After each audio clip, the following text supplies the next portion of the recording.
Hello student, welcome back to your own channel AJ classroom. आज motion in straight line topic का ये third lecture है। आइए previous year के कुछ क्वेश्चन को सॉल्व करते हैं। First question is a bus is moving with speed of 10 metre per second on a straight road. कोई बस ट्रेवल कर रही है और उसकी वेलोसिटी गिवन है, वो है 10 मीटर पर सेकेंड, यानी v B is equal to 10 metre per second. Then a scooterist wishes to overtake the bus in 100 second, यानी कोई स्कूटर वाला इस बस को ओवरटेक करना चाहता है और उसकी वेलोसिटी हो गई वी एस। अब ये जो ओवरटेक करता है वो कहता है 100 सेकेंड में इसे ओवरटेक कर रहा है, यानी T is equal to 100 second. कह रहा दोनों के बीच के डिस्टेंस 1 किलोमीटर है, यानी कि यहाँ से यहाँ अभी दोनों के बीच के डिस्टेंस 1 किलोमीटर मीटर में कन्वर्ट करें तो 1000 मीटर। तो with what speed should the scooterist chase the bus. अगर मैं यहाँ पर रिलेटिव वेलोसिटी की बात करूँ स्कूटर और बस के बीच में, तो एक्चुअल में ये दोनों एक ही डायरेक्शन में हैं, तो ये हो जाएगा V S minus V B, क्योंकि यहाँ दोनों का वेलोसिटी का डायरेक्शन सेम है। डिस्टेंस की बात करें तो 1000 है, टाइम 100 सेकेंड, यानी यहाँ पर क्या हो जाएगा distance upon velocity V S minus V B is equal to कितना टाइम लग रहा है इसमें 100 सेकेंड का टाइम लग रहा है। इसको सॉल्व करेंगे तो वी एस के वैल्यू हमें फाइंड करना है, तो 100 V S minus V B के वैल्यू यहाँ पर गिवन है 10 10 मल्टीप्लाई होगा 100, यानी हो जाएगा 1000 इक्वल टू 1000। तो यहाँ से वी एस की वैल्यू फाइंड करेंगे तो ये आ जाएगा 20 metre per second. Answer D is the right answer. Next move on to the second question. Second question, a particle moves in a straight line with a constant acceleration. It changes its velocity from 10 metre per second to 20 metre per second. Basically यहाँ पर जो initial velocity है वो है 10 metre per second and final velocity is 20 metre per second. While passing through the distance 135 as given है 135 metre. कह रहा है कितने टाइम में इसने इस वेलोसिटी को गेन किया है, यानी हम सबसे पहले यहाँ पर एक्सीलरेशन फाइंड कर लें।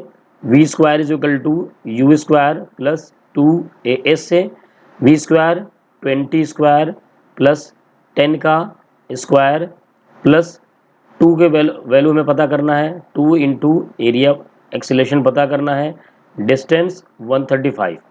यहाँ से ए हो जाएगा 400 minus 100 upon 170, basically 300 upon 170, 300 upon 170, sorry ये हो जाएगा 270। सो ये दिस इज द 270 कैंसिल। यहाँ पर अगर हम सॉल्व करें तो ये आ जाएगा 10 अपॉन 9। बेसिकली हमारे पास एक्सीलरेशन आ चुका है, हमें टाइम पता करना है, तो फॉर्मूला हम अप्लाई कर सकते हैं v is equal to U plus A T. V final velocity हमें पता है और एक्सीलरेशन भी पता है, सो यहाँ से t की वैल्यू फाइंड कर सकते हैं हम v minus you upon A. v कितना था 20 माइनस यू 10 अपॉन एक्सीलरेशन आ गया 10 अपॉन 9। यहाँ से सॉल्व करेंगे तो ये आ जाएगा 9 second.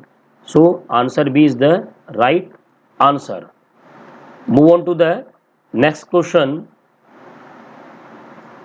So the next question is the distance travelled by a particle starting from rest and moving with an acceleration 4/3 metre per second square in 3rd second. यानी यहाँ पर पूछ रहा है कि अगर मान लीजिए कोई पार्टिकल चला और ये पार्टिकल यहाँ पर इसने 2 सेकेंड में ये डिस्टेंस कवर किया, उसके आगे वो 1 सेकेंड और चला तो यहाँ पर उसने ये पूरा डिस्टेंस कवर किया 3 सेकेंड में। तो अगर मुझे इस थर्ड सेकंड का डिस्टेंस पता करना हो, इसका मतलब क्या होगा, S3 माइनस S2, यानी 3 सेकंड में जितना चला माइनस 2 सेकंड में जितना चला। इसको सॉल्व करेंगे तो यहाँ से देखिए इनिशियल वेलोसिटी क्या होगा, 0 होगा। तो यहाँ से इसका हम फाइंड करेंगे तो half AT square minus half AT square, दोनों का फॉर्मूला ये लगेगा, लेकिन दोनों के लिए टी अलग अलग होगा। हाफ इंटू ए फर्स्ट, अगर 3 सेकंड की बात की जाए तो 3 सेकंड होगा, और S2 की बात की जाए तो यहाँ पर टी की वैल्यू 2 रखा जाएगा। यहाँ से इसकी वैल्यू क्या आ जाएगा, हाफ ए कॉमन ले लेंगे हम लोग, 3 का स्क्वायर 9 एंड 2 का स्क्वायर 4, 9 माइनस 4 इंटू 5। तो यहाँ से अगर मैं ए की वैल्यू यहाँ पर रख दूँ तो ए गिवन है हमें 4/3, सो 1/2 इंटू 4/3 इंटू 5। यहाँ से 2 4 cancel, 2 10/3। So the right answer is option A. Move on to the next question. So the next question is the position x of a particle with respect to time t along x-axis given by x is equal to, यहाँ पर x के form में equation given है 9t square minus T cube, ये displacement का equation given है, where x in meters and t in second.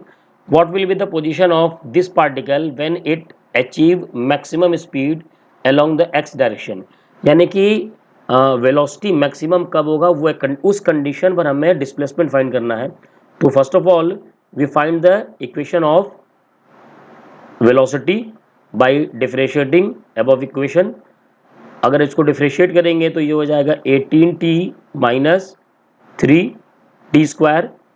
अब ये कंडीशन वेलोसिटी की मैक्सिमम कंडीशन क्या होगी, मैक्सिमम मिनिमा से dv/dt puts equal to 0। So v को डिफरेंशिएट करेंगे तो यहाँ आ जाएगा 18 minus 6t is equal to 0, t की वैल्यू 3। सो अब कह रहा है कि इस t इज इक्वल टू 3 पर हमें डिस्प्लेसमेंट फाइंड करना है। इस t को हम, इस वैल्यू को हम यहाँ पुट कर देंगे इस x में, तो यहाँ पर x की वैल्यू क्या आ जाएगी, 9 इंटू 3 का क्यूब यानी कि 27, 3 स्क्वायर यानी कि 9 माइनस 3 क्यूब यानी 27, तो यहाँ से 81 minus 27, so it will become 4 and 5, 54. So the right answer is option A. Moving on to the next question. So the next question is, two bodies A and B of mass 1 kg and 3 kg are dropped from heights of 16 meter and 25 meter. The ratio of time taken by them to reach the ground. हम जानते हैं कि जब किसी body को किसी certain height से गिराया जाता है तो ये इसके मास पर डिपेंड नहीं करता, बल्कि उसके हाइट पर डिपेंड करेगा, उसके टाइम पीरियड की बात की जाए। यानी अगर मैं टाइम पीरियड की बात करूँ, TA/TB की बात की जाए, TA/TB दोनों मास का टाइम पीरियड जिसमें वो ऊपर से गिर रहा है, तो पहले पार्टिकल को ऊपर से नीचे गिरने में लगा होगा 2h/g टाइम। दूसरे पार्टिकल की बात की जाए तो उसको भी लगेगा 2hb/g टाइम। इसको सॉल्व करेंगे तो यहाँ से आ जाएगा अंडर रूट HA/hb। सो यहाँ से वैल्यू पुट कर देते हैं। फर्स्ट हाइट है 16 metre and second height is 25, तो यहाँ से it will become 4/5. So the right answer is option A. Moving on to the next question.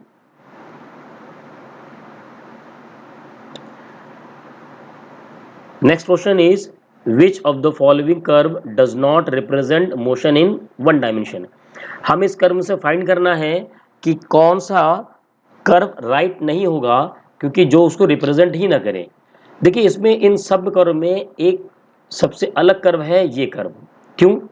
मान लीजिए मैं इस पॉइंट की बात करूं, इस पॉइंट किसी टाइम टी पर इसका कुछ वेलोसिटी होगा सर्टेन, यहाँ पर उसकी कुछ वेलोसिटी होगा, ठीक है।